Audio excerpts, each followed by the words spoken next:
கவிதைகளை பற்றி பேசுவதில் தான் தனியாத தாகம். காரணம், சினிமா பாடல்களை எல்லாரும் பேசிக்கொண்டிருக்கிறார்கள். ஒரு சங்க புலவனுக்கு இருக்கக்கூடிய செம்மாந்த செருக்கை வெளிப்படுத்துகிற அறிமுகம் அது. எந்த கவிஞரிடமும் அப்படி ஒரு அறிமுகத்தை நீங்கள் பார்க்கவே முடியாது.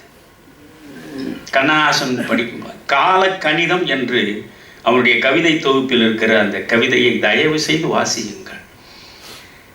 கவிஞன் யானோர் கால கணிதம், கருப்படு பொருளை உருப்பட வைப்போம், புவியில் யானுமோர் புகழுடை தெய்வம், பொன்னினும் விலைமிகு பொருள் என் செல்வம், இவை சரி என்றால் இயம்புவதென் தொழில், இவை தவறானால் எதிர்ப்பதென் வேலை, ஆக்கல் அழித்தல் அழித்தல் மூன்றும் அவனும் யானுமே அறிந்தவை அறிக, செல்வதம் கையில் சிறைப்பட மாட்டேன், பதவி வாளுக்கு பயப்பட மாட்டேன், பாசம் மிகுத்தேன் பற்றுதல் மிகுத்தேன், ஆசை தருவன அனைத்தும் பற்றுவேன், உண்டாயின் பிறர் உண்ணத் தருவேன், இல்லாயின் எமர் இல்லம் தட்டுவேன், வண்டாய் எழுந்து மலர்களில் அமர்ந்து வாய்ப்புறம் தேனை ஊர்ப்புறம் தருவேன், பண்டோர் கம்பன் பாரதி தாசன் சொல்லாதன சில சொல்லிட முனைவேன். அந்த கவிதை தயவு செய்து திரும்ப திரும்ப படித்து பார்க்க வேண்டும். பண்டோர் கம்பன் பாரதி தாசன் சொல்லாதன சில சொல்லிட முனைவேன், புகழ்ந்தால் என் உடல் புல்லரிக்காது, இகழ்ந்தால் என் மனம் இறந்து விடாது, வளமார் கவிகள் வாக்கு மூலங்கள் இறந்த பின்னாலே எழுதுக தீர்ப்பு, கல்லாய் மரமாய் காடு மேடாக மாறாதிருக்கையான் வனவிலங்கல்ல, மாற்றம் எனது மானிட தத்துவம், மாறும் உலகின் மகத்துவம் அறிவேன், எவ்வெவை தீமை எவ்வெவை நன்மை என்பதறிந்து ஏகுமென் சாலை, தலைவர் மாறுவர் தர்பார் மாறும், தத்துவம் மட்டுமே அட்சய பாத்திரம், கொள்வோர் கொள்க குறைப்போர் குறைக்க, உள்வாய் வார்த்தை உடம்பு தொடாது, நானே தொடக்கம் நானே முடிவு, நான் உரைப்பதுதான் நாட்டின் சட்டம். எவனால் அதுதான் கண்ணதாசன். நீங்கள் இந்த மானிடரை பாடி என்ற ஒரு பாடலை மட்டுமே நீள படித்து பாருங்கள். அவனுடைய முரண்பாடுகளை பற்றியெல்லாம் அவனே எவ்வளவு அழகாக சொல்கிறான். மானிடரை பாடி அவர் மாறியதும் இயேசுவதின் வாடிக்கையான பதிகம். அதைத்தான் ஐயா சிவானந்தன் சொன்னார். நீங்கள் அதில் ஒரு அழகு, நேற்று அவனை போற்றினாயே இன்று அவனை தூற்றுகிறாயே, நேற்று அவனை சந்தனம் என்று மார்பில் பூசிக்கொண்டாயே, இன்று சேறு என்று சகதியில் தள்ளிவிட்டாயே, ஒரு நாளில் ஒரு வேடமா, இது எந்த வகையில் நியாயம் என்று நீங்கள் கேட்கலாம். உங்களுக்கு நான் சொல்கிறேன், அவர் சொன்னது போல்தான், நான் நின்ற இடத்திலேயே நிற்கிறேன். மானிடரை பாடி அவர் மாறியதும் இயேசுவதின் வாடிக்கையான பதிகம். நான் மாறவில்லை. நான் சந்தனம் என்று நினைத்தேன், அது சாக்கடையாக இருக்கிற பொழுது மேலும் அதை புகழ்ந்து பாட என்னாலே முடியாது. எனவே மானிடரை பாடி அவர் மாறியதும் இயேசுவதின் வாடிக்கையான பதிகம். மலைகளவு தூக்கி உடன் வலிக்கும் வரை தாக்குவதில் மனிதரில் நான் தெய்வ மிருகம். நான் இடறி விழுந்த இடம் 4000, அதிலும் நான் போட்ட முட்கள் பதியும். நடைபாதை வணிகன் என நான் கூறி விற்ற பொருள் நல்ல பொருள் இல்லை அதிகம். அவனே சொல்றான் பாருங்க. ஏனென்றால் பாரதியின் பாடுபொருளை போல, பாவேந்தரின் பாடுபொருளை போல, கண்ணதாசனுடைய பாடுபொருள்கள் அனைத்துமே மேன்மையானவை என்று சொல்ல முடியாது கவிதை உலகத்தில். அதனால் அவனுக்கு தெரிகிறது, மாறக்கூடிய மனிதர்களை பற்றியெல்லாம் பாடி பாடி பாடி முரண்பாடுகளின் மூட்டையாக நாம் மாறிவிட்ட நிலையில் நாம் நம்முடைய கவித்துவத்தை விரயப்படுத்தி விட்டோம் என்கிற கவலை பள்ளத்தில் அவன் விழுந்து விடுகிறான். அதனால் சொல்கிறான், ஊர் நெடுக என் பாட்டை உளமுருக பாடுகையில் ஓர் துயரம் என்னுள் வருமே, உதவாத பாடல் பல உணராதார் மேற்பாடி ஓய்ந்தனையே பாழு மனமே. ஒரு கூட்டம். இப்பொழுது நான் பேசும் பொழுது நீங்கள் கேட்பதை போல கண்ணதாசன் அவருக்கு பாராட்டு, சிலம்பு செல்வர் மாப்போசியிலிருந்து பல பேர் பேசுகிறார்கள். அந்த கூட்டத்தில் நான் ஒரு பார்வையாளனாக என் மாணவ பருவத்தில் கேட்டேன்.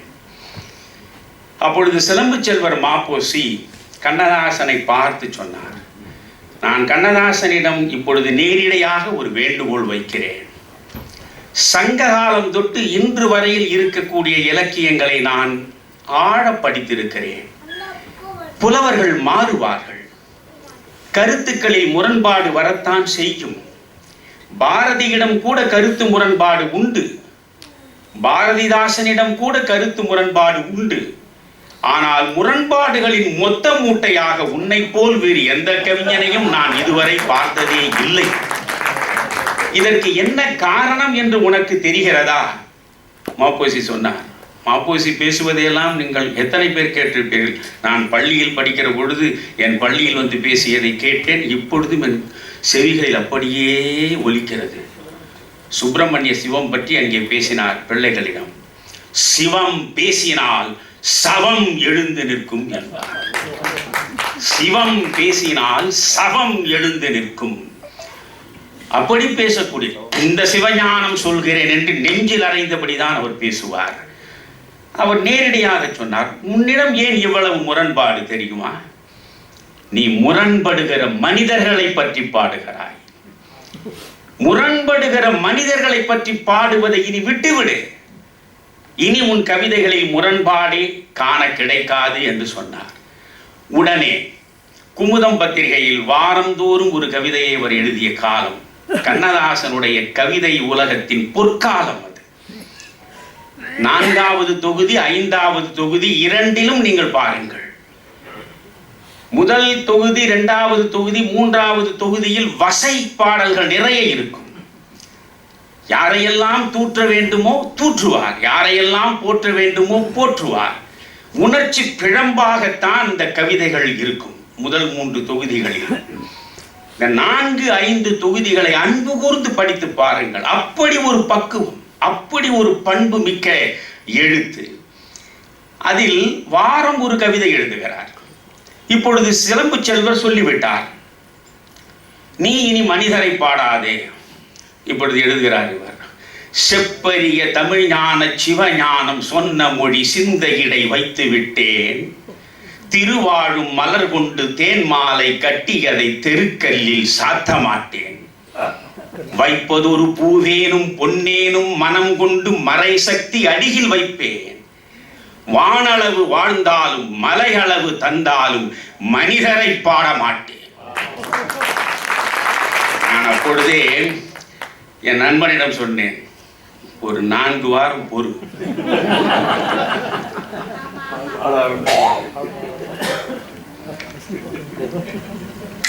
மனிதரை பாட மாட்டேன் என்று சொல்லிவிட்டார் இல்லையா? 4 வாரம் பொறு.